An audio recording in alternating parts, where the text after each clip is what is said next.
Are you an investor looking for premium market opportunities? Presenting premium and exclusive service for investors by Kalkine.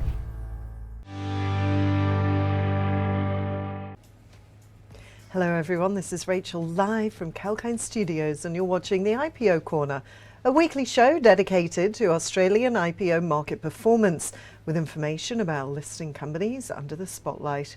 However, before investing in any shares, investors need to understand the business prospects and operations in detail with future risks and returns. And this can include changing the IPO price or issuance date as the companies see fit. Although the Australian initial public offering market remains slightly muted so far this year, several companies have registered their public offerings in the last few months.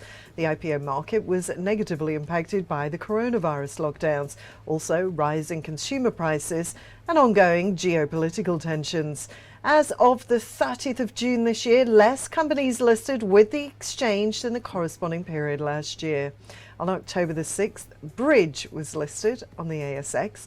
The company provides service-based customer relationship management software and workflow solutions to various industries. The Bridge software allows companies to manage large client caseloads and geographically distributed workforces within a secure and compliant cloud-based platform. The small cap company had undertaken a $4.5 million public offering at a 20 cents issue price.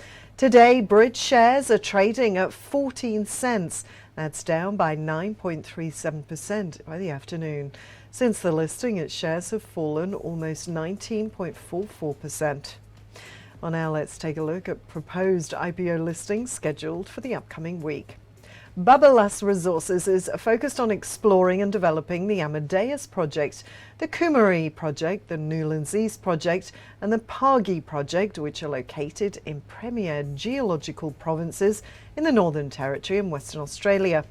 Bubalus Resources has undertaken a $5 million public offering at a 20 cents issue price. It plans to list on the Australian Securities Exchange on the 13th of October at 12 p.m. Australian Eastern Daylight Time. According to its prospectus, the company has focused on pre-listing activities, raising seed capital and defining the project's initial exploration programs since inception. Well, it's time to wrap up the IPO Corner show, but let me share this information first. Before investing in IPOs, investors must check the company's credibility and track record. Risk appetite can vary, and you need to consider factors such as analyst views, brokerage ratings, industry outlook, financial performance, and also peer reviews before making any investment decision. It's important to note that companies can change the IPO price or issuance date as they see fit. Well, that's all for now. That's it from the IPO Corner show. Stay tuned to Kalkine TV. We've got more shows lined up for you with updates across the economy, markets and sectors. I'm Rachel signing off for now.